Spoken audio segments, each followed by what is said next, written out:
Bismillahirrahmanirrahim. Assalamualaikum warahmatullahi wabarakatuh. Alhamdulillahirrahmanirrahim. Sayyidina Muhammad wa ala alihi wasallam. Baiklah ibu-ibu sekalian, guru SD Negeri 16. Hari ini kita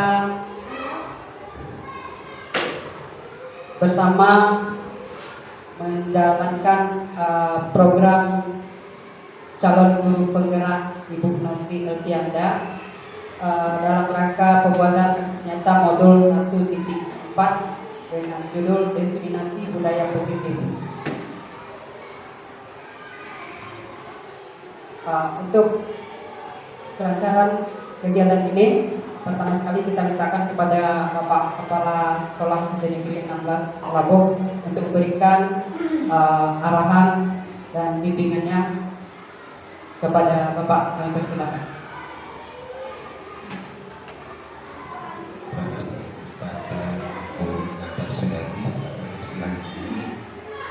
Assalamualaikum warahmatullahi wabarakatuh. Hamdan syukurlah salatan wa salam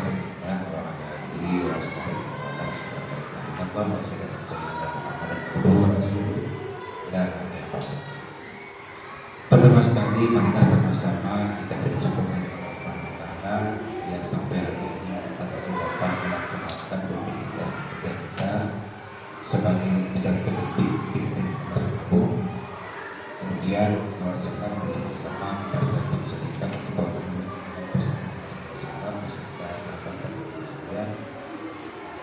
yang saya hormati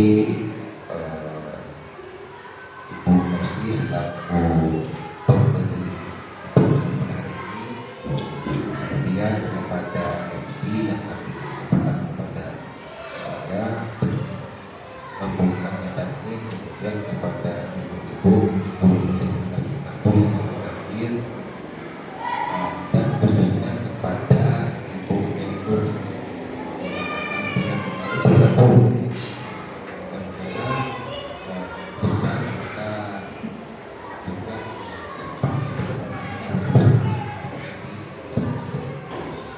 kami berharap Ibu bisa membantu ini menambah vitamin apa yang bisa dibawa kembali dan apa yang kurang baik memberikan dinas kesehatan di Universitas Lampung ini hari banyak bergabung dan bisa menjadi keluarga besar baik sebagaimana judul kemarin pasti yang sudah tertunda tapi untuk pasti harus ada websitenya. Kemarin benar sudah saya berikan mandatnya kepada Ibu untuk membawa membuka acara memang ada ini sudah bisa bergabung dengan judul diskriminasi budaya positif. Sebelum kita mengupas kita dengarkan sama bonus ini, kita memberikan kata diskriminasi itu yang saya pahami secara umum menyampaikan informasi. Jadi apa yang informasi selama itu sebagai calon penggerak beliau menyampaikan ke kita, dan yang menerima informasi juga harus benar-benar melaksanakan dan diberikan itu kami melegatkan atau tidak. Nah, setelah ini ada tindak-tindaknya nanti beri yang menerima. Diharapkan bagi informasi selaku pemberi informasi memberikan informasi secara menyeluruh PKK. Kemudian yang menerima juga melaksanakan informasi juga menyeluruh PKK. Nah, maka kemudian budaya positif. Saya rasa kita sudah sering melaksanakan di sini tentang budaya ini, cuma belum kita sampaikan beliau sendiri tetapi tidak dari disiplin positif dan satu lagi kedua disiplin positif dan keyakinan kelas. Jadi kalau disebut budaya itu kan sama dengan biasa. Lagi aja ngomongkan ini, ngomongkan ini. Yang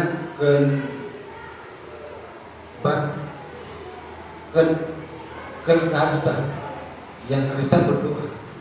Cuma karena ulama dulu mungkin berpikir begini, ketika kaya melayat belum penuh digembira, kemudian kan memenuhi dekat. Tapi bagi yang miskin kita jangan dari topik yang perlu saya sampaikan. Cara para ulama dulu untuk berdoa dan memohon diri dan agar terhibur si musibah benar, si berduka. Kemudian karena kenapa saya singgung di sini, ada salah satu keluarga besar kita yang ingin berdoa, mudah-mudahan beliau dapat pada ini. Dan kita di sini juga jangan menghakimi karena beliau belum sempat di sekolah, karena urusan emosional ini dengan doa kan sedih, senang, bahagia itu emosi. Jadi emosional tidak sama antara orang satu dengan lainnya. Ketika beliau nanti telah mungkin agak lama masuk, jangan kita menghakimi. Itu 2 tidak. Bagi kita mungkin 2 hari siap, tapi mungkin bagi beliau belum siap. Saya juga belum pernah nampak beliau kemarin katanya kita yang sakit. Jadi jangan kita membandingkan jika mau beliau bagi pun tidak demikian tentang emosional. Mungkin semakin dalam beliau merenungi, semakin lama beliau sembuh. Karena itu kita juga semakin besar harus mengertinya, kita tidak harus masuk dalam kelasnya, sama-sama menyantai. Jadi ini juga bagian dari beliau. Jadi kenapa saya membicarakan itu tadi? Karena ada 1 tahun yang kita pada hari ini, yang perlu orang menilai itu doa. Cuma cara kita berdoa ada yang berdoa yang berumur, yang bahaya ini yang udah duduk PHP, yang baru, pada yang ada itu jadi budaya. Bahkan itu budayakan kepala yang anak ini berarti bukan harus, bahkan dalam ulama juga menangkap ya. Kalau orang tidak mampu berpihak kaya ketika nanti dia dewasa pada tapi yang sunat kan dia urut sebagai informasi jika anak kita sudah menikahkan. Jadi anak sudah mungkin cipiran kawan tetangga yang kayak baga baik kali kau maka dibuatlah sebuah resepsi itu sunnah. Kemudian kita berbudaya, ketika itu berbudaya kita sudah malu. Kalau kita menggunakan ke sekolah jangan terlambat. Ketika berbudaya di hati kita mana yang adalah. Tapi ketika itu masih sebatas aturan, tanya udah gini-gini. Nah, dulu itu jadi ke berdoa ke membuat awal itu yang kan aturan. Dong lupa, cuma saya ingin itu datang dari hati. Itulah yang penting. Ketika berbudaya kita malu. Inilah yang perlu kita tanamkan di sekolah. Jangan karena aturan. Dan ajak melempah pikir dan itu bukan lain. Tapi karena ada satu dari hari rumah, macam tidak saja. Kita bukan balik. Lebih baik ada semua pak berjemaah benar atau dengan mungkin tidak mengenal jangan. Beda dengan daripada tong. Kalau kita sembunyi dari pagar, umpan dunia, kalau benar dia di hati kita, masih kita benar-benar kurang. Aduan bukan terus, akan terus. bukan sekolah, bukan saya buat, kita buat sama-sama. Dasarnya di tempat, jadi jika bermanfaat, kan nggak mungkin dia bagi tempat sebuah hari. Lebih baik mereka kampung lebih begini mana? Karena dia awal gede, bilang oh dia bukan. Memang juga kantun. Anda menonton ketika ini ada di hati kita suka takut pulang dari positif. Kemudian langkah kedua, anak-anak yang di anak itu jangan wajib datang jam 8 bahasanya yang dikatakan kemarin tidak, tapi bahasanya kami siap datang jam 4 pagi. Kami siap, artinya dari dia yang siap, bukan dari luar. Nah, udah sudah timur dari dalam hati, bukan dari luar. Kalau contoh tadi dia datang terlambat, banyak cara untuk melalui itu. Yang kalau dia mulai dulu, tidak banget, tidak berdoa lagi. Itu kan masih tidak aturan, bukan tidak yakin dengan aturan. Dan percayalah, disiplin itu merupakan salah satu kunci pada kita dalam kita pada kerja dalam Al-Quran. Ayatnya, bayangnya bayang itu bukan di awal-awal waktu. Puasa juga, buka puasa di awal-awal itu kan disiplin. Awal-awal waktu disiplin. Maka apa yang diterangkan di Ibu Pernikahan ini GP ini merupakan tidak ada yang bertentangan dengan agama. Mungkin ada sebuah nanti bisa dikatakan ya. Intinya kegiatan ini dilakukan untuk memotivasi warga sekolah. Siapa aja warga sekolah itu, ada guru, orang tua, anak-anak. Cuma sekarang keempat masih guru. Masuk ke dan orang tua. Ya. Dan untuk guru pada hari ini itu sampaikan dan sampaikan sebenarnya agar peserta kita yang menerima informasi pada ini yang terbagi informasi ini juga dapat melakukan secara menyeluruh. Dikatakan minggu mulai katanya Allah. Kalau boleh gunanya juga diberikan promosinya agar apa yang dapat itu dan tidak hanya sekedar dulu itu karena buku kan. Saya berharap tidak ada lagi kita pernah di mana ketika kita buat PDK tugas umum seminar PDK dan kalau itu perhatikan. Sedangkan di partai baru sekarang tidak seperti itu. Sekarang yang diminta sama pemerintah yang di dalam ini apa yang sudah kamu lakukan, bukan yang apa yang akan kamu lakukan. Akannya mendengarkan anak, mendengar halusinasi, tapi yang sudah saya lakukan. Dan kemarin saya deklarasi ada bentuk kopi dengan PP Muhammadiyah, ketua PP Muhammadiyah dan katanya begini, seminim-minimnya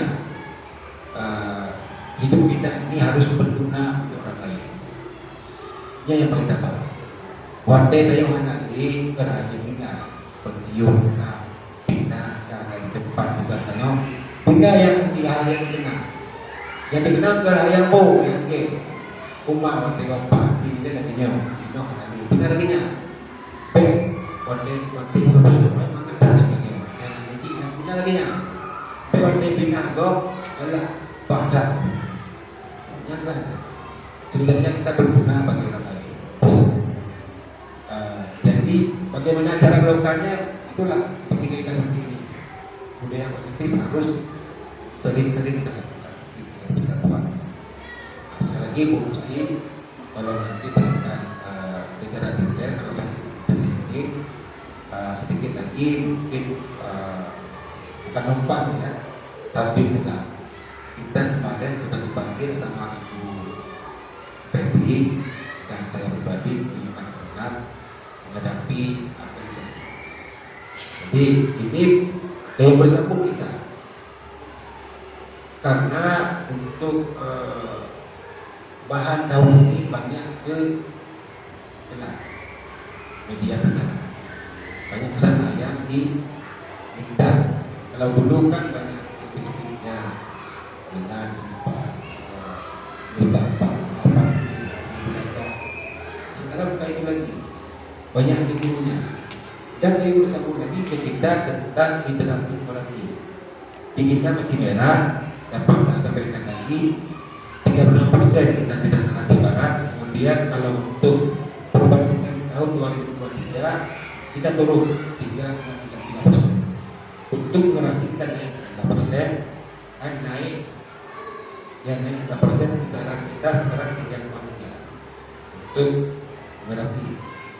Dan ini lagi-lagi tidak bisa dipungkiri, ini memang di kelas kita.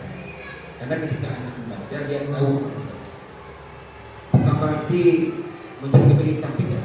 Ini kelas, pembahasan kelas dan kualitas pembelajaran itu kita. Jadi kelas. Kalau untuk yang lain kita sudah hijau yang pendidikan dan keamanan sekolah kita hijau. Sedangkan karakter kita masih ada saya. Artinya yang kita akan memiliki ada informasi karakter kawanan pendidikan itu mereka. Jadi yang nggak bisa dibantu oleh pihak lain hanya generasi itu nampun itu. Kalau untuk karakter masih ada pengaruh kebijakan kepala sekolah, masih ada pengaruh kebijakan ibu sekolah itu yang bisa. Dan itu kita belajar lagi. Sedangkan yang merah masih lagi lagi. Dan mudah-mudahan dengan kegiatan diseminasi ini dapat membantu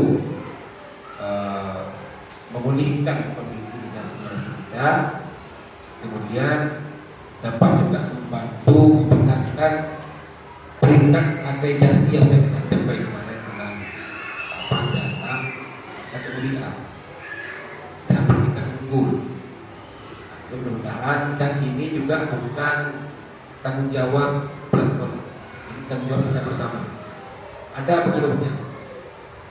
Saya tidak ada dasarnya, tapi saya pikir untuk tahun ini kita lumayan ramai di Pasifik dan kita itu merupakan sebuah mungkin, dan bagi yang sudah dengan berbangga silakan nanti ikuti prosesnya.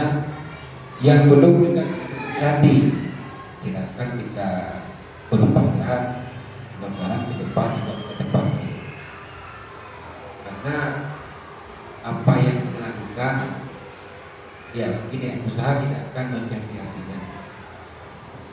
Kemudian mudah-mudahan nanti dengan kegiatan ini dan PPG kita itu juga konsentrasi. Ketika guru sertifikasinya kurang di sekolah itu akan mempengaruhi rapor gurunya.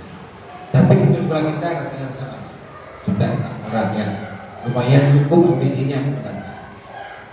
Jadi kenapa juga mesti merah di PR kita sama-sama. Dan saya apresiasi kepada Ibu atas kegiatan yang sudah dilakukan. Semoga mendapat balasan. Karena kita gini ya, guru itu penting.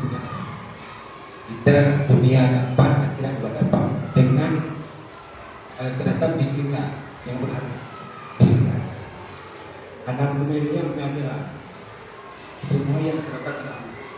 Jadi jika itu menyampaikan anak hidup tentang kata ilmu itu gaji fungsi untuk hadir di peta di bagian bisa semua kita ini ada, maka lakukanlah sesuatu itu dengan dasar dasar balasnya. Tapi kalau kami untuk mendapat sesuatu yang ada punya ada ada kita bahasanya baik anak bahasa baik pena kamu dalam dah itu sama ini jadi dia kata pena bahasa kita ada hak dan kewajiban kita akan mendidik.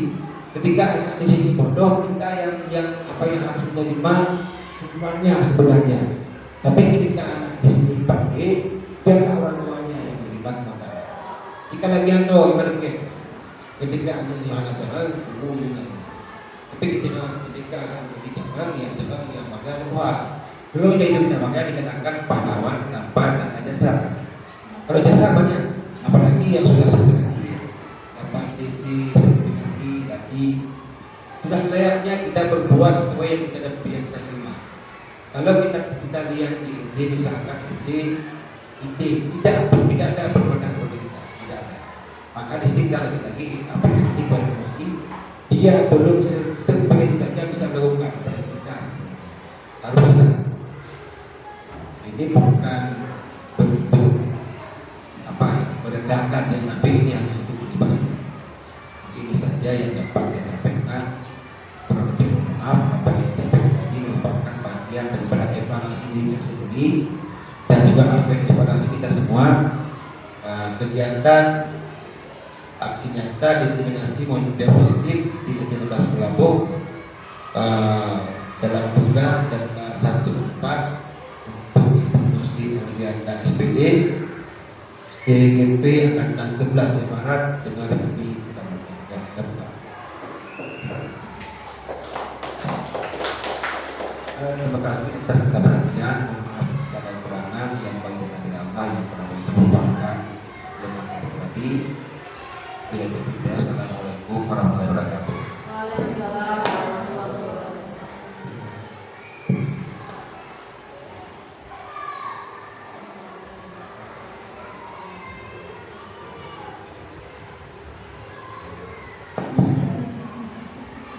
Terima kasih kita ucapkan kepada Bapak Kepala Sekolah yang telah menyampaikan bimbingan dan arahannya kepada kita semua, dan insya Allah mudah-mudahan kita bisa lebih memahaminya dan setidaknya kita berusaha untuk merubah diri kita pelan-pelan, tapi pasti insya Allah berubah untuk menjadi lebih baik. Selanjutnya kita akan memberikan kesempatan kepada Ibu Nosi Zulfianda untuk mempresentasikan modul 1.4 diseminasi budaya positif kepada kita semua. Pada Ibu Nosi, kami persilakan.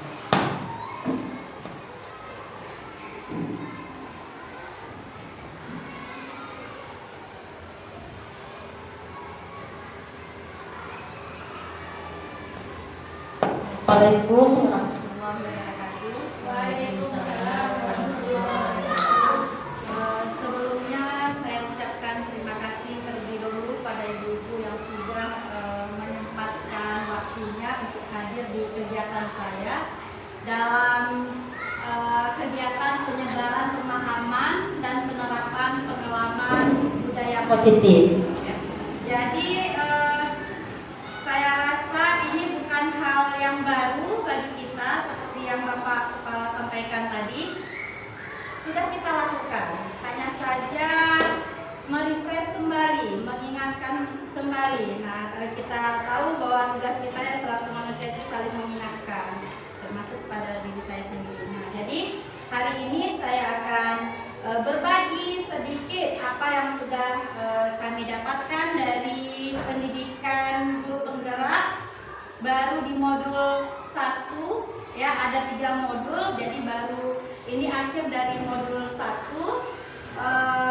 Insya Allah nanti hari Sabtu besoknya kami mulai memasuki modul 2. Nah, hari ini adalah fasilitator kami, Pak Azmi Saputra dan Bu Janati sebagai pengajar praktik. Nah, sebelumnya seperti yang Bapak jelaskan tadi, diseminasi ya, itu adalah penerapan, mempertebal karakter lagi, pemahaman kita lebih ke budaya positifnya. Nah, jadi sebenarnya sebelum kita menuntut banyak ke anak-anak, sebelum kita berharap lebih ke anak-anak, harusnya kita memperbaiki karakter kita terlebih dahulu, emosional kita terlebih dahulu, barulah bisa kita menuntun anak-anak. ya, sesuai dengan tujuan pendidikan menurut Ki Hajar Dewantara, di mana guru itu adalah sebagai penuntun, ya, menuntun segala kodrat yang ada pada anak-anak agar mereka dapat mencapai keselamatan dan kebahagiaan yang setinggi-tingginya, baik sebagai manusia maupun sebagai anggota masyarakat. Nah, sebagaimana yang kita lihat di sini, kata-kata menuntun itu berat ya sebenarnya, ya. Menuntun bukan mengatur, artinya menuntun itu mengayomi, tidak mengatur, tidak kita memaksa, tapi kita mengayomi anak-anak. Kemudian budaya positif di sekolah itu kira-kira apa pengertiannya menurut Ibu, budaya positif? Kebiasaan yang baik. Kemudian ada lagi budaya positif, ya, seperti yang Bu Nada katakan, benar, kebiasaan-kebiasaan yang baik. Jadi budaya positif di sini ada nilai-nilai kebajikan, nilai-nilai kebaikan yang nantinya timbul dari diri anak itu, ya. Di sini dikatakan budaya positif di sekolah yaitu nilai dan kebiasaan di sekolah yang berpihak pada murid agar mereka dapat berkembang menjadi pribadi yang kritis, penuh hormat dan bertanggung jawab sesuai dengan profil pelajar Pancasila. Nah, hari ini ada beberapa konsep inti budaya positif yang akan saya sampaikan, berbagi ilmu. Ada 7 poin di sini. Konsep inti dalam budaya positif. Yang pertama ada perubahan paradigma belajar. Yang kedua ada disiplin positif dan nilai-nilai kebajikan universal. Yang ketiga ada kebutuhan dasar manusia. Keempat, motivasi perilaku manusia. Kelima, posisi kontrol restitusi. Keenam, keyakinan kelas. Dan yang terakhir adalah segitiga restitusi. Nah, untuk terciptanya budaya positif, inilah aspek-aspek yang kita butuhkan. Bukan kita tidak pernah mengerjakannya ini. Kita pernah, mungkin kita tidak tahu nama lainnya, ya. Kita sudah pernah melakukan ini semuanya. Nah, kenapa disampaikan kembali seperti yang saya katakan tadi, refresh. Kita belajar kembali, dan saya harap seperti yang Bapak katakan tadi, tidak cukup hanya sudah saya sampaikan, Ibu sudah mendengar, setelah itu sudah tidak. Harapan saya ini bermanfaat bagi kita semuanya, bisa kita aplikasikan di lapangan nantinya, ya. Nah, jadi untuk yang pertama, pembelajaran dengan paradigma baru, ini merupakan pembelajaran yang prinsipnya berdiferensiasi. Nah, kebetulan sekolah kita juga sekolah penggerak, jadi kita benar-benar dituntut merancang pembelajaran itu berdiferensiasi. Nah, kira-kira apa arti berdiferensiasi? Berdiferensiasi. Jadi kalau kita misalnya tidak tahu apa arti diferensiasi, bagaimana kita melakukan tugas seperti itu? Apa kira-kira berdiferensiasi? Berkesinambungan, berpusat pada anak-anak berbeda. Nah, different, ya. Arti berdiferensiasi, kita melakukan pembelajaran yang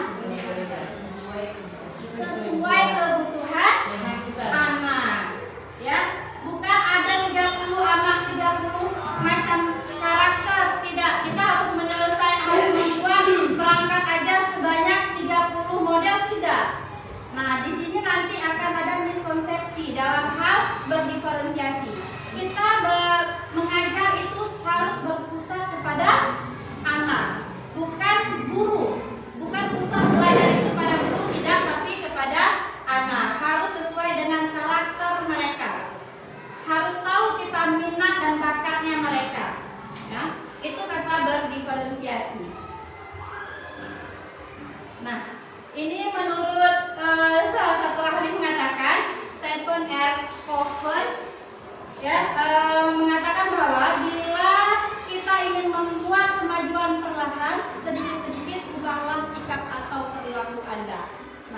kalau kita ingin merubah sesuatu, ubahlah dulu diri kita sendiri, baru secara perlahan-lahan kita bisa merubah orang lain.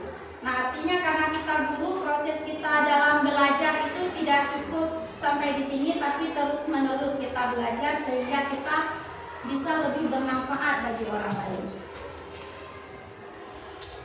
Nah, yang tadi tentang paradigma pembelajaran, yang kedua tentang disiplin positif dan nilai-nilai kebajikan. Menurut Ibu, apa itu arti disiplin kira-kira? Apa itu disiplin? Sesuai aturan. Sesuai aturan. Memahami aturan, mematuhi peraturan. Iya, benar sekali ya. Semua berkaitan dengan aturan. Sekarang coba kita lihat makna yang sebenarnya dari kata disiplin. Nah, disiplin itu artinya belajar, ya, artinya belajar. Disiplin diri membuat orang menggali potensinya menuju sebuah tujuan, apa yang dia hargai. Namun dalam budaya kita, makna kata disiplin telah berubah menjadi sesuatu yang dilakukan seseorang pada orang lain untuk mendapatkan kepatuhan. Kecenderungan umum adalah menghubungkan kata disiplin dengan ketidaknyamanan, bukan dengan apa yang kita hargai atau pencapaian suatu tujuan mulia. Disiplin sangat berkaitan dengan kontrol guru terhadap siswa. Nah, sebenarnya disiplin itu belajar, ya. Nah, ini ada miskonsepsi tentang teori kontrol. Ada 4 poin, ya, teori kontrol. Yang pertama, ilusi guru mengontrol murid. Kita selama ini mungkin berpendapat bahwa kita lah yang mengontrol anak-anak. Itu miskonsepsinya, ya. Kemudian penguatan positif, efektif dan bermanfaat itu ilusi, ya, bagian daripada ilusi. Ilusi yang ketiga adalah bahwa kritik dan membuat rasa bersalah mampu menguatkan karakter. Ini nanti ada pada kontrol guru di kedepannya nanti. Yang kemudian terakhir ilusi bahwa orang dewasa berhak memaksa. Nah, kira-kira selama ini kita pasti ada melakukan ini, ya. Jadi budaya positif kita lakukan, budaya negatif tanpa kita sadari kita juga melakukan. Nah, di sini mari kita sama-sama belajar, setidaknya merubah secara perlahan-lahan paradigma kita, posisi kita sebagai seorang guru.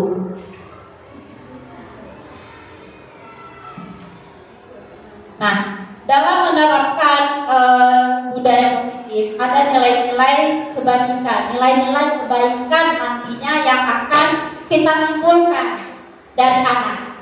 Dan harapannya nilai-nilai kebaikan ini bukan faktor dari luar, tapi dari dalam diri mereka sendiri. Demikian juga kita. Nilai-nilai kebaikan nantinya yang timbul bukan karena ada penghargaan kah, bukan karena ada pujian kah, bukan karena ada ini ada itu unsur dari luar, tapi itu timbul dari diri kita sendiri, dari diri sendiri, atau disebut dengan nilai intrinsik, ya, nilai yang timbul dari diri sendiri. Nah, itu nanti ada ini ada contoh nilai-nilai kebajikan. Sebenarnya kita sudah terbiasa, ya, dengan gotong royong. Ada anak mungkin yang masih kita perintah, tapi ada anak yang dia ada kesadaran untuk bekerja, tidak harus tunggu perintah. Kemudian ini ada pustaka keliling. Ini sebenarnya sudah ada minat mereka untuk mencari tahu, tidak harus kita perintah datang mobil pustaka, anak kumpul ada mobil, tidak lagi. Jadi mereka ada kesadaran dari sendiri untuk datang langsung, baca, ya, duduk, sudah, tidak harus diperintah untuk melakukan hal-hal ini. Jadi di anak-anak kita ini sudah mulai timbul nilai-nilai dari diri kita, dari dirinya sendiri. Nah, yang berikutnya ketiga adalah kebutuhan dasar manusia. Ini adalah poin yang paling penting jika kita ingin membuat suatu budaya yang positif. Ini berlaku untuk kita, berlaku untuk murid. Kebutuhan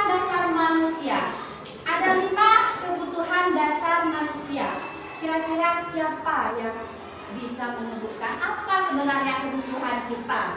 Apa kebutuhan kita? Kalau kita tahu kebutuhan kita, berarti murid seperti itu juga dia butuh. Kalau kita sudah mengetahui kebutuhan mereka, akan mudah bagi kita untuk memberikan pengajaran, mengajar. Ya, karena kita paham mereka butuh apa. Jadi tidak menyeleweng pada saat kita mengajar. Seperti itu. Kira-kira apa ya Ibu kebutuhan dasar manusia? Ingin dihargai, makan, iya kita butuh makan, tenaga, bahagia, rasa aman, apa lagi? Nyaman, kebebasan, dihargai, dan lain-lain. Ya, itu kebutuhan, ya kebutuhan dasar manusia. Nah, sekarang kita lihat apa saja kebutuhan dasar manusia. Yang pertama ada bertahan hidup. Bertahan hidup itu iya ada makanan, pakaian, tempat tinggal. Nah, karena jika ada anak yang kira-kira salah satu dari kebutuhan dia ini tidak ada, kira-kira bisa tidak berjalan berbuat income tidak dia sampai ke sekolah? Ada. Nah, kalau kita tidak memahami kebutuhan ini, maka kalau anak-anak buat tingkah, anak-anak ada apa di kelasnya, kita tidak paham ini, maka kita terus menyalahi anak tanpa kita mengetahui kebutuhan mereka. Yang pertama tadi bertahan hidup, yang kedua kasih sayang dan rasa diterima kasih sayang. Mungkin banyak dari anak-anak kita di sini yang jauh kita katakan dari kasih sayang. Baik dari keluarga mungkin ada yang belum. Kalau kita tidak memahami ini, kita menuntut ke anak lagi terlalu banyak. Tanpa kita memahami dia tuh sebenarnya butuh apa. Cenderung anak-anak yang butuh kasih sayang ini bertingkah dia mencari perhatian sampai di sini. Sudah di rumah mereka tidak dapat perhatian, sampai di sini mereka juga butuh perhatian tidak mendapatkan, maka dia akan membuat tingkah-tingkah yang ke arah negatif. Nah, jadi kita dituntut untuk mengetahui kebutuhan ini. Ya, yang berikutnya penguasaan. Itu di situ ada harga diri, keinginan untuk dianggap, memimpin, berprestasi, diakui dan didengar. Jadi penguasaan itu bukan menguasai apa-apa, tapi mereka pada saat berkeluh kesah, pada saat bercerita, ada tidak kita dengar. Dengarkan, terus anak-anak ingin dia dihargai, sangat ingin dihargai. Mungkin caranya mereka ingin dihargai itu bermacam-macam, dan kita yakin mereka memang ingin itu. Tidak hanya anak-anak, kita juga ingin dihargai, ya. Yang selanjutnya kebebasan mandiri, memiliki pilihan, mencoba hal baru, mampu mengendalikan arah dirinya. Anak-anak ingin bebas. Karakter anak-anak khususnya di sekolah dasar itu mereka tidak sama seperti anak SMP dan SMA. Tidak bisa kadang diamnya itu hanya sebentar, kemudian kembali lagi ke awal, ya. Jadi mereka selalu ingin kebebasan. Jadi kalau kita tuntut dari jam pertama sampai jam istirahat patuh, dia mustahil. Paling kembali lagi ke posisi kita tadi, mengontrol. Kita menuntut, mengarahkan anak-anak yang ibunya ya jangan terlalu sampai merusak gitu, sampai mengganggu yang lainnya. Dan yang terakhir adalah kebutuhan yang terakhir, kesenangan, bermain. Ini memang karakternya anak-anak. Bermain, humor, antusiasme, tertawa. Ya, jadi 5 kebutuhan dasar ini harus benar-benar kita tahu sehingga kita nanti bisa mengontrol anak-anak. Kita nanti bisa menuntun anak-anak dengan mengetahui 5 kebutuhan dasar manusia. Begitu juga dengan guru-gurunya. Ya, guru-gurunya juga butuh ini. Semua manusia butuh ini. Ya. Jadi apabila salah satu dari kebutuhan ini tidak tercapai, maka akan ada budaya-budaya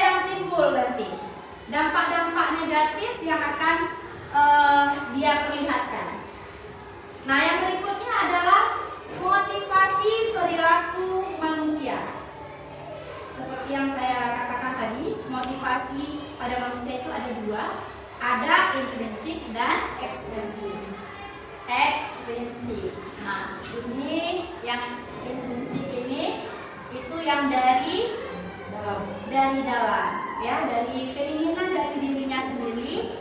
Kemudian yang ekstrinsi adalah dari luar, ya, mendapat penghargaan,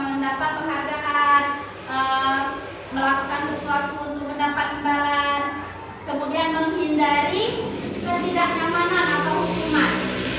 Itu menghindar itu adalah faktor dari ekstrinsik.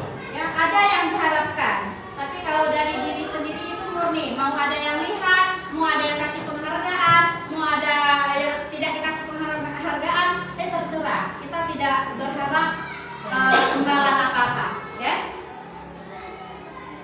Nah, ini ada perbedaan hukuman dan konsekuensi. Dimana kalau hukuman itu seperti apa hukuman itu? Hukuman yang kita pahami selama ini seperti apa? Kira-kira hukuman. Pernah tidak kita memberikan hukuman ke anak-anak? Pernah. Nah, contohnya? Kadang-kadang datang terlambat Pilih sampah, datang terlambat pilih sampah. Terus tidak buat PR berdiri di depan kelas. tidak buat PR, berdiri di depan kelas. Berapa lama Ibu? Paling tahan 5 menit. Kalau ada yang lebih tragis lagi, berdiri di depan kelas sambil pegang telinga, angkat kaki sebelah, ya, di depan kelas, loh ibu-ibu, dilihat sama semua teman-temannya.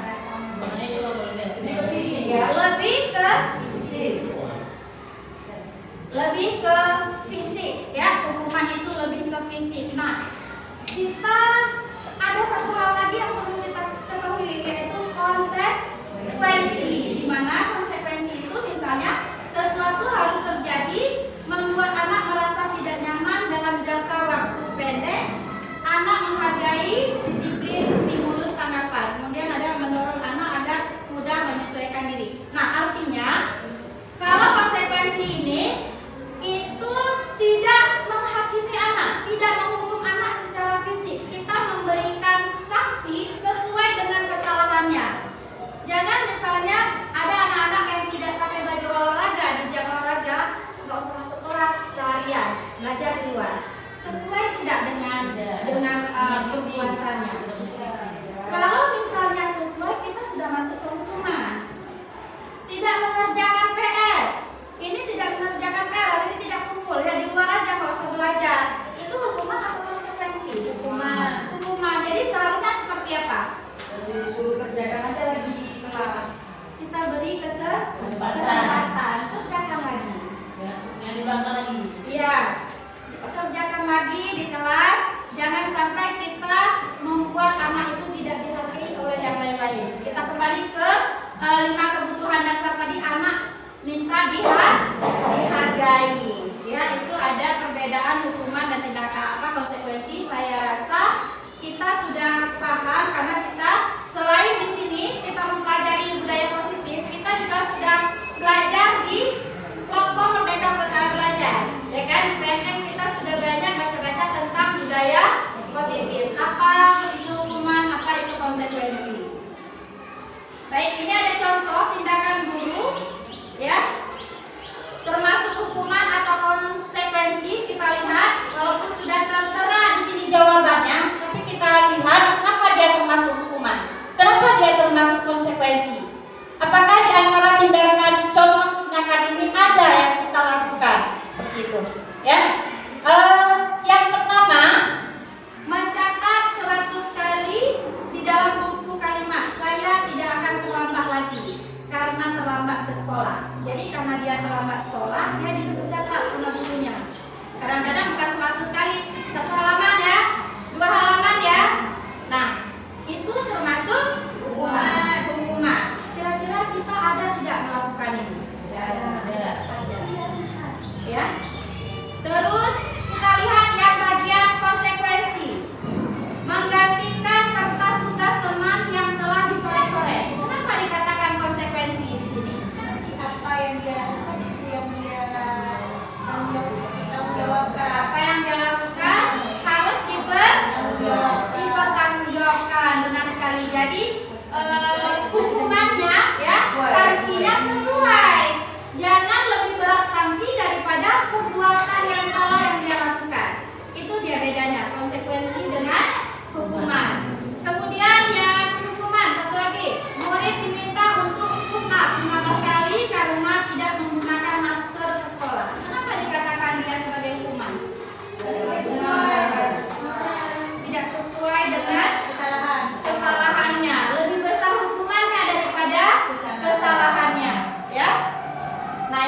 lagi konsekuensi membersihkan tumpahan air di meja tulis karena tersenggol pada saat belajar.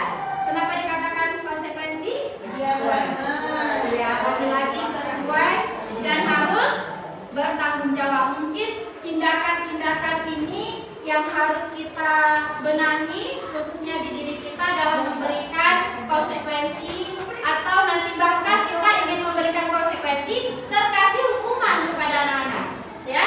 Harus bisa membedakan konsekuensi dan hukuman. Pada saat kita ingin memberikan konsekuensi atau hukuman, ingat-ingat 5 kebutuhan dasar manusia. Nah, ini adalah posisi kontrol restitusi. Ini posisi kontrol kita sebagai guru. Ada 5.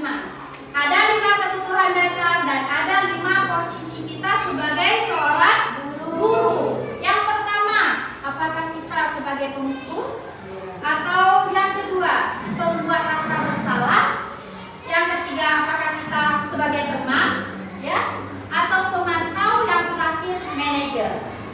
Artinya kelima-lima ini ada dalam diri kita, tapi sesuaikan dengan tempat, letakkan sesuatu pada tempatnya, ya. Ada, bukan berarti kita sudah paham budaya positif kita tidak melakukan hukuman lagi, tidak, tapi sesuaikan dengan kondisi dan keadaan, sesuaikan dengan tingkah laku murid. Ada anak-anak yang memang dia harus mendapatkan hukuman. Kita lihat apa dulu kesalahannya. Ya, tidak semuanya harus kita maklumi, kita kasih konsekuensi, tapi ada tahapan-tahapannya yang kita lalui nantinya. Jadi kita sebaiknya di posisi mana tuh? Nah, kita sebaiknya kita lihat nanti. Kita harusnya di posisi apa, ya?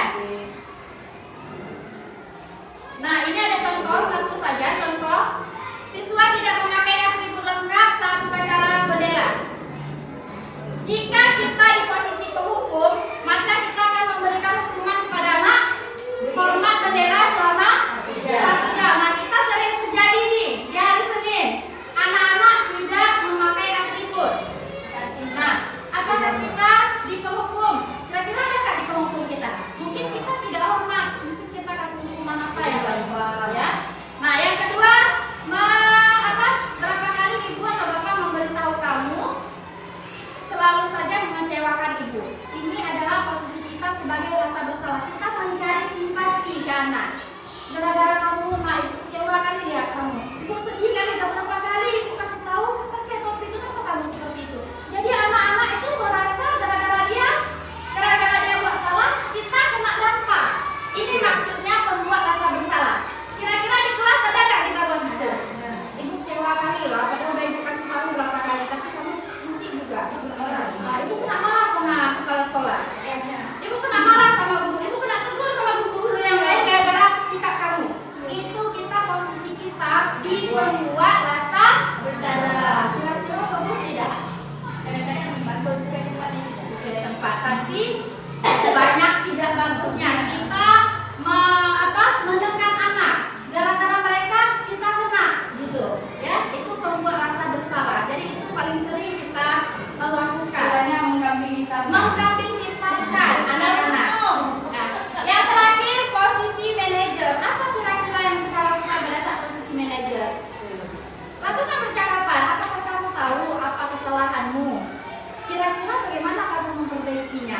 Nah, itu mengajak anak untuk mereka mengeluarkan, mencari tahu sendiri. Jangan tahu nggak apa? Itu nada kita, mimik wajah kita juga menekan sebenarnya. Ya, tahu tidak apa kesalahannya? Jadi makanya dikatakan dari awal, jika kita ingin mengharap sesuatu dari anak yang baik, maka perbaikilah diri kita terlebih dahulu, ya, termasuk saya, perlahan-lahan. Ya, kita tidak bisa merubah orang lain sesuai dengan kemauan kita, tapi kita usaha seperti itu.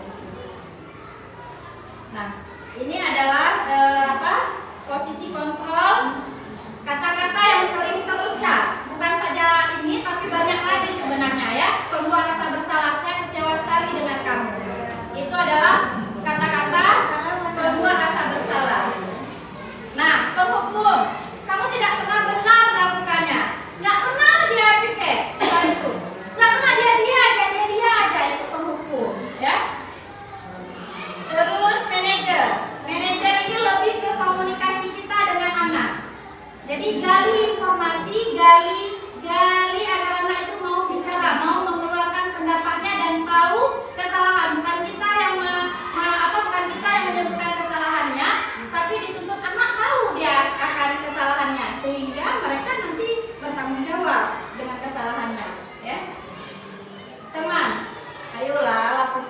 demi bapak dan ibu. Yolah, buatlah biar kelas kita ini nanti kan biar begini biar begitu. Yolah biar kelas kita ini biar ibu nanti senang, biar ibu nanti begini biar ibu begitu. Itu teman. Ya, jadi anak-anak bukan dari diri dia sendiri tapi karena gurunya, demi gurunya. Demi. Iya. Kemudian yang terakhir adalah pemantau. Kamu tidak pernah mendapat nilai jika tidak mengerjakan tugas. Ya, itu adalah posisi pemantau. Nah, berikutnya keyakinan kelas. Kira-kira di sini siapa yang telah membuat keyakinan kelas? Semua sudah ya. Nah, di keyakinan kelas ini sedikit saya ingin menyampaikan, ada itu keyakinan kelas yang dijual. Kira-kira kalau kita beli salah atau tidak? Salah. Kenapa salah? Karena keyakinan kelas itu dibuat berdasarkan kesepakatan bersama dengan kelas.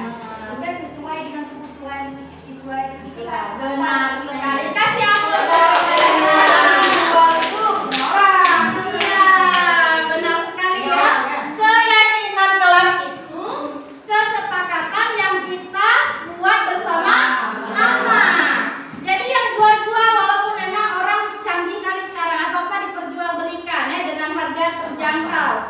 Lebih indah, lebih kreatif, terkadang kan dibuat. Jadi kita boleh mengadopsi tapi sesuaikan dengan anak. Lebih bagus lagi kita buat sendiri. Kita sepakati. Jadi kalau kita beli yang sudah jadi, anak nggak ingat ya dengan kesepakatan itu. Tapi kalau dia buat sendiri, dia buat kesepakatan bersama kita sendiri, anak itu akan mudah ingat dan mudah mereka untuk bertanggung jawab. Ya. Baik, keyakinan kelas saya rasa sudah paham dan prosesnya juga sudah paham ya. Kita meminta anak untuk membuat keyakinan kelas, kesepakatan kelas, bukan peraturan kelas. Jadi beda antara keyakinan dan peraturan.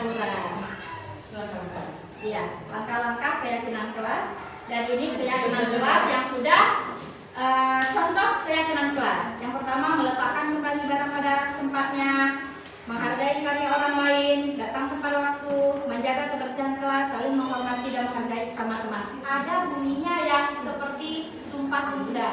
Kami meyakini akan meletakkan. Nah, itu bisa juga artinya benar-benar detail ya di situ, ya. Bunyinya seperti itu. Nah, ini adalah perbedaan antara peraturan dan keyakinan kelas. Nah, pada saat peraturan itu, adanya peraturan, anak-anak itu biasanya lebih takut karena ada hukuman. Tapi kalau keyakinan kelas mereka akan dituntut lebih bertanggung jawab. Kalau peraturan itu kan biasanya yang buat hanya kita satu arah, tapi kalau keyakinan kelas itu dua arah sudah bekerja. Jadi bukan tuntutan kita tapi bersama-sama. Nah, saya rasa mungkin di sini kita sudah paham. Nah, yang selanjutnya ini mungkin poin terakhir, segitiga restitusi. Ini yang mungkin akan sedikit butuh waktu bagi kita untuk belajar. Kita sudah tahu tentang disiplin positif. Kita sudah tahu tentang 5 kebutuhan dasar manusia. Kita sudah paham tentang posisi kita sebagai guru. Yang mana tadi sebagai apa? Posisi guru apa? Manajer, pemantau, teman, penghukum, pembuat rasa bersalah. Ini lengkap ya, lengkap baret lengkap. Jadi jika ada anak yang melakukan kesalahan, posisikan kita di posisinya. Ya, kemudian kita antisipasi dengan menggunakan segitiga restitusi.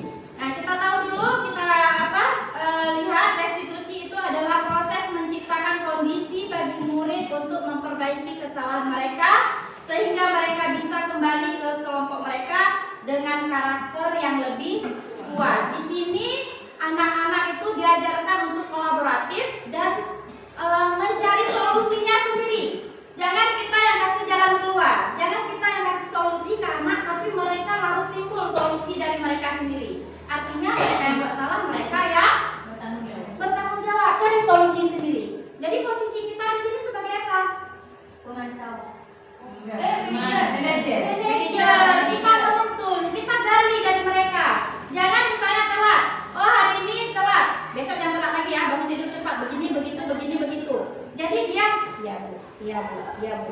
Makanya anak-anak akan pulang lagi dia melakukan hal yang sama. Tapi kalau misalnya anak-anak itu terlambat, kenapa terlambat? Kok bisa terlambat? Oh karena ini Bu. Kira-kira besok kalau biar tidak terlambat, gimana caranya? Kita tanya solusi dari mereka. Dan saya kemarin kasus saya ada anak-anak yang memang berbeda seragam. Itu alasannya bapak saya belum pulang Bu. Jadi kapan? Artinya waktu akan terus kesempatan kita berikan ke anak-anak. Tidak dari kita solusinya karena kita tidak tahu kan lingkungan keluarganya seperti apa. Jadi upayakan dari mereka. Kalau dari mereka keluar solusi, mereka akan lebih bertanggung jawab. Ya. Ini ciri-ciri restitusi. Tidak saya jelaskan lagi. Nah, restitusi itu ada segitiga restitusi, ada tiga tahap yang kita lalui. Yang pertama itu tahap menstabilkan identitas. Bagaimana cara kita menstabilkan identitas pada anak jika anak melakukan kesalahan? Yang pertama, kita ajak dulu dia untuk nyaman dengan kita. Nak boleh datang kembali, makanya kalau kami itu diajarkan, makanya kami disuruh kirim videonya itu. Bagaimana mimik wajah kita, gestur kita dalam menghadapi anak yang bermasalah itu sangat menentukan anak itu terbuka atau tidak dengan kita. Jadi kalau kita tanya, kenapa datang sini? Tahu nggak? Ibu panggil kenapa? Itu anak udah, oh daripada saya gini mending saya diam, biaya aja. Jadi itu nggak memancing anak untuk mengeluarkan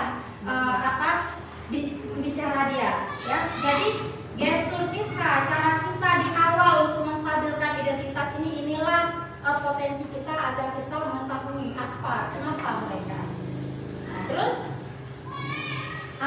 kita bilang salah itu wajar. Semua orang buat salah. Ibu juga pernah buat salah, kawan lain juga buat salah. Artinya apa? Dia nggak menghakimi diri dia sendiri. Apa karena aku aja yang buat salah, aku aja buat salah. Tidak. Artinya kita harus kasih tahu ke dia semua pernah buat salah, tidak masalah. Ini pernah buat salah, teman-teman buat salah, ibu juga pernah buat salah. Seperti itu. Itu adalah menstabilkan identitas. Nah, langkah yang kedua dalam tahap restitusi adalah validasi tindakan masalah. Kita sudah nih panggil anak. Kenapa? Tahu nggak kenapa ibu panggil? Enggak Bu. Nah, kira-kira ada tidak tanggung jawabnya yang nggak dikerjakan hari ini? Ada tanggung jawab Pak, tugas tiket Bu, nggak kerja. Itu menstabilkan. Kemudian kita tahap yang kedua, udah tanya dia kenapa begini. Tahap validasi tindakan yang salah, kita tanya kenapa alasannya. Apa alasannya tidak mau melaksanakan tugas tiket yang sudah kita buat? Anak-anak kan bicara. Jadi kita tidak potong omongan anak-anak. Di situ anak-anak bicara, oh Bu bosan. Kalau saya kemarin langsung dia bilang bosan Bu, capek Bu. Itu wajar. Tingkat anak SD dia mengeluarkan argumennya seperti itu wajar. Ya, apakah kita langsung marah? Apakah kita langsung kasih solusi di sini? Tidak, ya. Jadi kita validasi terlebih dahulu tindakan yang salah dengan contoh pertanyaannya seperti ini. Apakah harus seperti ini? Pertanyaannya? Tidak, Ibu ya. Banyak versi lain. Ini hanya contoh. Kamu melakukannya karena mempertahankan sesuatu yang sangat penting bagimu. Itu kita tenangkan dulu dia dengan kesalahan yang dia buat. Kemudian setelah kita validasi masalah, baru tahap terakhir adalah menanyakan keyakinan. Nah, keyakinan kelas yang sudah kita buat tadi, inilah di sini fungsinya. Kita kan sudah sepakat. Masih ingat keyakinan kelas yang sudah kita sepakati? Oh masih Ibu, apa kira-kira? Kita gali lagi dari dia. Oh Bu, kelas harus bersih Bu, harus nyaman. Nah, kalau kelas harus bersih berarti apa yang harus kita lakukan? Harusnya Bu. Baik, berarti harus kerjakan piket Bu. Nah, kalau kerjakan piket biar nggak capek, biar nggak bosan, ngapain? Nah, kalau anak SD mungkin belum bisa dia berargumen ya kan? Boleh kita bantu sedikit. Gimana anggota piketnya ada berapa? 4. Kalau 4 berarti harus ngapain? Oh bagi Bu, 2 nyapu, 2 angkat kursi. Terus apa kendalanya lagi. Nggak bisa pagi Bu, dia terlambat Bu, dia sering terlambat, sering ini. Oh kalau nggak bisa pagi gimana? Pikir hari ini harus bersih, kerjanya harus bisa sama-sama. Kalau nggak bisa pagi kapan bisanya? Oh pulang sekolah aja Bu, udah fix, selesai. Pulang sekolah berarti mulai kapan ini Ibu tunggu kerjanya? Aksinya mulai kapan? Mulai besok Bu. Jadi kita hanya menawarkan pertanyaan-pertanyaan. Mereka yang cari solusinya sendiri. Nah jadi tidak to the point, kamu buat apa, besok kamu harus ini ya. Tidak lagi seperti itu. Jadi tahap pertama kita stabilkan dulu identitasnya. Tahap kedua kita validasi dulu masalahnya, tanya alasan dia mengapa melakukan itu. Yang ketiga baru kita cari solusi, bukan memberikan solusi, tapi cari solusi, cari sama-sama solusi. Ya, jadi mungkin ini adalah poin yang sangat penting dalam budaya positif. Nah, ini ada contoh penerapan restitusinya. Sedikit saja mungkin saya akan tampilkan.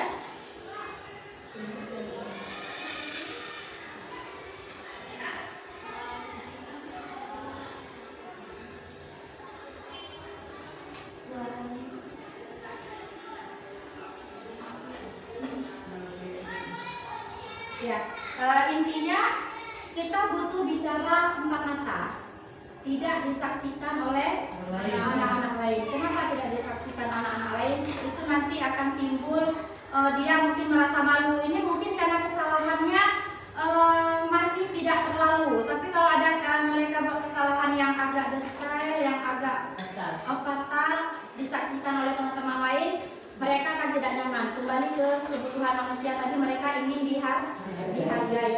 Jadi jika ada kesalahan dengan anak-anak, komunikasikan pribadi dulu, ya kita gali.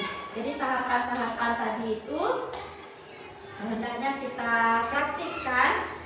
Insya Allah akan ada manfaatnya, ya akan berasa kita manfaat dari yang sudah kita lakukan. Itu adalah poin-poin penting dalam budaya positif. Nah,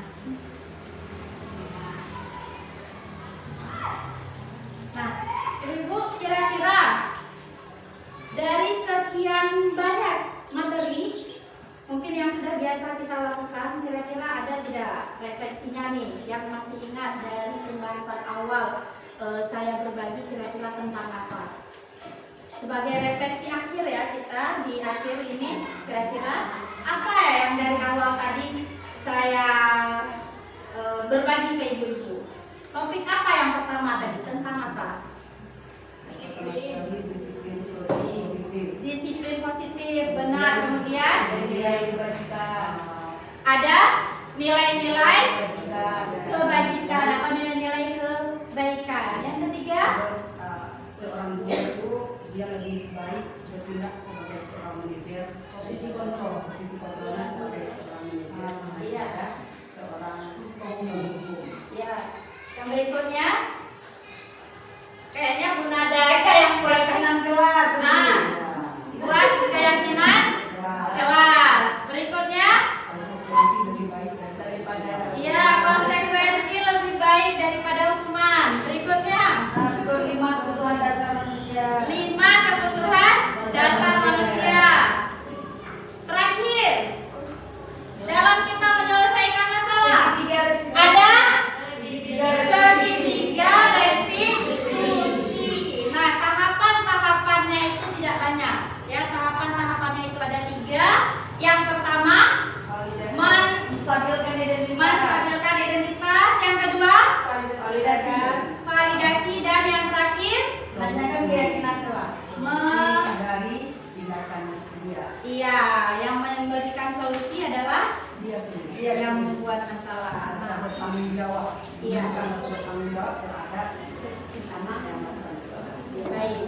Nah, jadi Ibu mungkin hanya ini yang bisa saya bagikan tentang budaya positif, dan saya yakin kita sudah pernah melakukan. Ya, hanya saja mungkin di posisi kontrol guru kita masih agak kurang di cara menyelesaikan masalah, mungkin kita masih agak kurang, mari kita sama-sama memperbaiki diri kita, ya, perbaiki diri kita dulu, baru bisa kita menuntut anak. Satu lagi yang paling penting adalah sosio-emosional kita. Emosional kita distabilkan terlebih dahulu, ya. Baik, mungkin hanya ini yang bisa saya sampaikan, semoga bermanfaat. Sebelum saya akhiri, kira-kira adakah pertanyaan yang mau ditanyakan? Bu, Tadi mau tanya. iya. Terima kasih saja. Ini kan tentang lima kontrol guru terhadap siswa. Iya. Boleh nggak ada kalanya itu kelima-limanya itu dipakai secara bergantian? Misalnya nih pertama-tama kita di posisi sebagai penghukum. Misalnya nih yang nggak bawa atribut upacara berdiri di lapangan. Kita asingkan barisannya satu barisan, ya kan, dari kelas 1 sampai 6. Nanti setelah bubar baru kita tanyakan kenapa dihukum. Kemudian kita suruh carikan solusinya. Senin depan kira-kira supaya nggak berdiri lagi di sini bagaimana? Apa yang kalian lakukan? Berarti pertama-tama kita menjadi penghukum dulu misalnya. Nanti baru kita menjadi yang apa tuh? Yang manajer gitu. Kemudian kita tanyakan solusinya. Bagaimana solusinya supaya Senin depan nggak berdiri lagi? Ya, alhamdulillah kemarin ada solusi dari Bu Febri dan Bu Nosi kemarin. Usahakan malam Seninnya wali-wali kelasnya ingatkan atribut upacaranya. Itu alhamdulillah udah kurang dikit, udah nggak terlalu banyak lagi yang berdiri. Cuma sebagian yang belum ini bagaimana misalnya? Kan nggak seharusnya kita kasih motivasi tadi kan itu kan tidak kita tadi kita ingatkan. Nah, kita sekarang mau dari dia tadi harapannya. Itu bagaimana? Apakah 5 kontrol itu bisa kita gunakan secara bergantian? Apa seharusnya jangan kita hukum dulu langsung kita jadi manajer, kita panggil dulu langsung di kelas atau di kantor? Ya, Terima kasih. Tipsnya ya. Tipsnya. Baik, yang sebenarnya sudah dijawab sendiri sama Bu Erna, ya. Dari pertanyaannya. Nah, kira-kira itu gimana tuh dengan setiap hari Senin anak-anak kita ada di depan itu berdiri asing? Kira-kira itu posisi apa yang kita ambil tuh selama ini? Penghukum kah atau apa? Sesuai tidak dengan perbuatan dia? Tidak ya? Artinya malu, asing. Jadi gimana? Jadi solusinya gimana? Bu Erna sudah pernah buat dan itu berjalan. Gimana solusi Bu Erna tadi? Menghubungi, mengingatkan anak-anak di malam Senin. Jangan ingatkannya di pukul 11. Anak-anak sudah nggak on lagi, ya. Jauh sebelumnya kita ingatkan. Kalau misalnya masih ada juga yang belum ada, kita tanya kenapa bisa nggak ada? Oh, belum dibeli, Ibu. Nah, biar Senin depannya ada, berarti harus gimana? Suruh beli sama mama. Pastikan anak-anak itu, oh ya berarti Senin Ibu udah lihat ya. Bukan udah lihat itu kita lost control.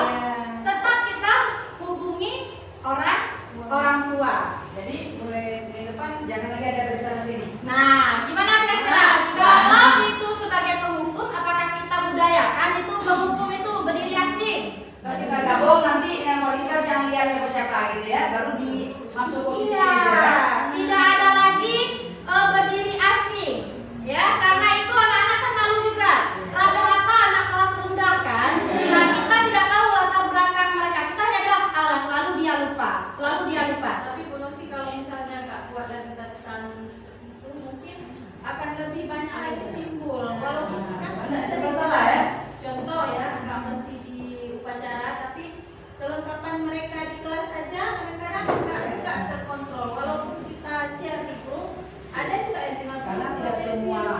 Walaupun kan apalagi kalau kita nggak buat barisan misalnya nggak kita asingkan mereka ataupun masuk ke kantor bisa jadi maksudnya kalau kita nggak buat itu akan Oh iya, lagi. mungkin solusi keduanya nggak di barisan masing, kita masukkan ke kantor.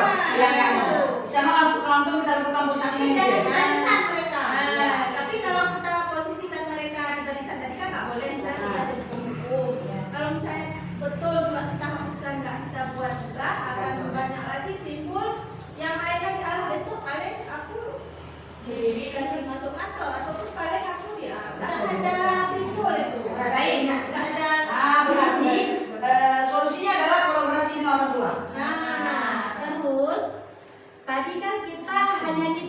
orang tua, ya kan? Ke anaknya sudah pernah tidak kita tambahkan segitiga restitusi? Sudah pernah kita panggil, sudah kita validasi apa kesalahan dia, sudah pernah tidak dia mengeluarkan solusinya sendiri? Nah, jadi kalau kita sudah pernah panggil dia, walaupun kelas 1, kelas 2 enggak masalah. Jadi dia ada apa tanggung jawab dari dia sendiri. Tapi kalau kita cuma hubungannya dengan orang tua, dia ya terima beres saja. Kalau orang tuanya ada masukan ya ada, kalau tidak ya tidak. Tapi kalau di kelas 1 ya, kelas saya khususnya, kan selama ini saya kan sering anak-anak muda lupa pensil. Pernah juga kadang-kadang tulis lupa. Habis itu saya ambil punya saya kan ini ya, edukasi punya ibu dulu. Posisi kemarin lagi misalnya kan, besok udah keenakan sampai 3 hari berturut-turut dia nggak bawa pensil. berarti itu kesalahan kan pada diri memanjakan. Namanya ya udah nggak nulis. Nah makanya ya beda, makanya kita harus ajak anak bicara. Insya Allah kalau kita praktikkan segitiga restitusi ini, mereka akan lebih bertanggung jawab, dan itu tanggung jawab itu bukan karena penghargaan, bukan karena iming-iming, bukan karena imbalan, tapi dari dia sendiri. Tapi ada juga anak-anak nih banyak yang hilang. Misalkan orang tuanya sudah melengkapi semuanya, udah lengkap atributnya semua lengkap. Sering depan kakak ada pasti kececer jatuh di lantai itu kan kececer lah. Besoknya udah nggak ada. Bagaimana kalau kita buat seperti TK? Disatutaskan semua alat mereka. Besoknya dibagi. Itu saya masukkan lagi ya. Ya. Tapi kelas rendah, Kelasan jaga orang. mengantisipasi hilang, Iya. tapi alangkah baiknya komunikasikan juga Iya. dengan orang tua alat tulis. Karena kita tahu kelas 1 itu kan jumpa pensil pulpen kan di SD. Iya. Di TK mereka nggak ketemu sama itu, wajar mungkin keteteran. Nah jadi kita berarti harus paham ke posisi kita dulu nih. Jangan nanti semua kita validasi, kita kasih gitu kan. Ibu sih kalau menurut aku ini, kalau pernah kita catat Bu Mepri setiap hari Senin, ada juga ini anak-anak yang melapor, kenapa selalu nggak pakai ini nak lagi, kalau ada uang ayah nggak daun, jadi bagaimana itu Bu? Nah biasanya kita terputus sampai di situ. Itu Ya kan, terputus kan? Kenapa nggak bawa topi? Belum ada uang Bu, ya terputus, ya udah seperti itu. Ya memang nggak ada uang, tapi tidak terputus lagi untuk kali ini. Kalau di posisi di segitiga restitusi, kita tanya ke dia, jadi kapan bisanya? Tunggu ayah pulang, kapan ayah pulang? Oh besok Bu, berarti kalau besok ayah pulang ini karena nggak ada topi, berarti bisa ya diupayakan ya, bisa. Gimana cara bilangnya sama Mak? Begini. Oh iya. Kapan nanti bisa pakai? Kira-kira Senin bisa pakai tidak? Bisa. Jauh sebelum hari Senin kita kabarkan lagi ke dia. Kalau Nosi itu di kelas potong rambut. Kenapa belum pakai rambut? Belum pulang Bapak dari laut Bu. Kapan pulang? Besok. Berarti kapan bisa Ibu lihat rambutnya udah terpotong? Oh lusa Bu. Lihat lusa belum potong juga. Kenapa masih belum potong? Nanti Bu ya, nanti. Berarti besok Ibu udah bisa lihat ya tiang. Insya Allah selama ini Rosita terapkan itu berjalan. Tapi tetap tetap kita kasih kesempatan. Beda dengan penanganan SMP SMA mungkin ya. Tapi SD tetap kita pemantau, manajer tetap seperti itu. Jadi jangan terputus di tengah jalan. Gali informasi, minta solusi dari mereka. Jangan solusi dari diri kita ya. Mudah-mudahan ini bisa mencerahkan kita kembali dalam menghadapi kasus-kasus di anak yang ringan tentunya ya. Ada kalanya hukum itu berlaku tergantung kasus, tapi rasanya kita masih jauh dari kata hukuman untuk anak-anak ya. Lebih kita berikan konsekuensi agar mereka terlatih untuk bertanggung jawab. Mungkin demikianlah yang bisa saya sampaikan. Mohon maaf atas segala kekurangan. Kita sama-sama belajar di sini, sama-sama berbagi apa yang telah kami dapati. Mudah-mudahan bermanfaat dari kita semuanya. Saya kembalikan kepada moderator. Alhamdulillah, terima kasih kita ucapkan kepada Bu Nosi yang telah memperbaharui dan mencerahkan kembali pikiran kita yang selama ini bilang-bilang timbul tentang budaya positif. Padahal kita sudah berulang ya, Iya. mulai di PRN sudah kita lakukan. Terus dengan Ibu Febri juga ada, dengan Ibu Nosi ini kembali lagi ya, makanya pasar jalan karena dilalui. Jelek, golong cakep. Ulang berarti lancar jalan, pasar jalan karena dilalui lancar. Nah, makanya mari sama-sama insya Allah kita berubah. Mari sama-sama kita terapkan pelan-pelan, insya Allah semuanya akan terlaksana dengan baik dan bermanfaat untuk anak-anak kita semua. Amin. Demikian.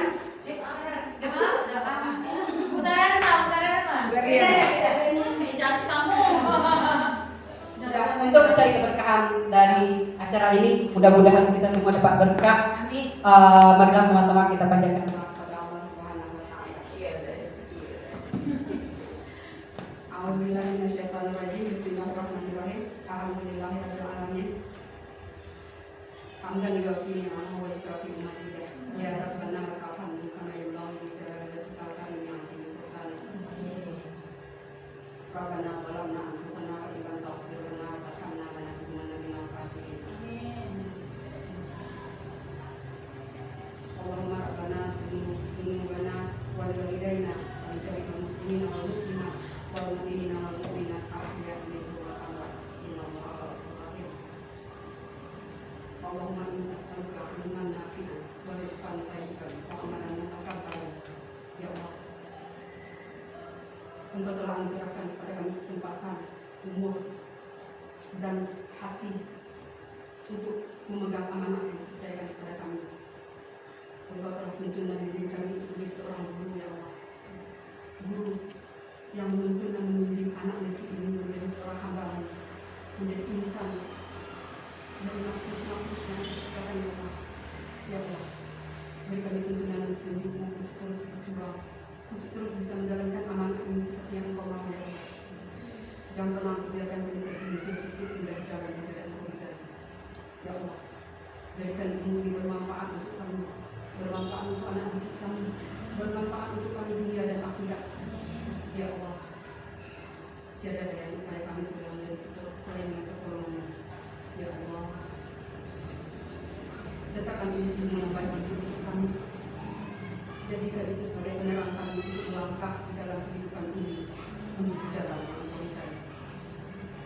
Rabbana hab lana min azwajina wa dhurriyyatina qurrata a'yun waj'alna lil muttaqina imama. Rabbi hab li minas salihin. Rabbi ij'alni muqimas salati wa min dhurriyyati rabbana wa taqabbal du'a. Rabbana atina fid dunya hasanah wa fil akhirati hasanah wa qina adzabannar. Wassallallahu ala sayyidina Muhammad. Wassallallahu ala sayyidina Muhammad. Alhamdulillahi rabbil alamin.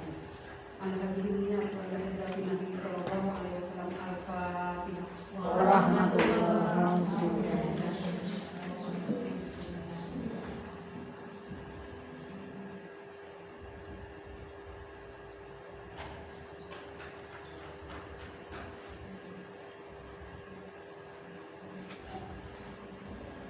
Amin ya Allah. Berikan doa kami ini berkah. Yang berakhirnya semua kegiatan kita, insya Allah mudah-mudahan kita menjadi lebih baik, menjadi guru yang selalu, guru itu kepanjangannya digugu dan ditiru. Maka berilah contoh yang baik untuk anak-anak kita. Jangan kita paksakan anak kita memakai sepatu, kita sendiri buka sepatu. Semua dia keluar. Memberi contoh yang baik untuk anak-anak kita.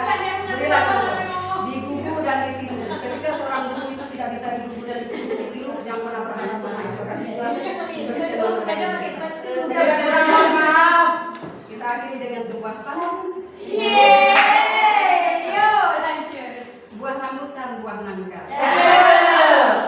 Makan roti dengan coklat. Walaupun kita sedang berduka, kita bersama tetap semangat.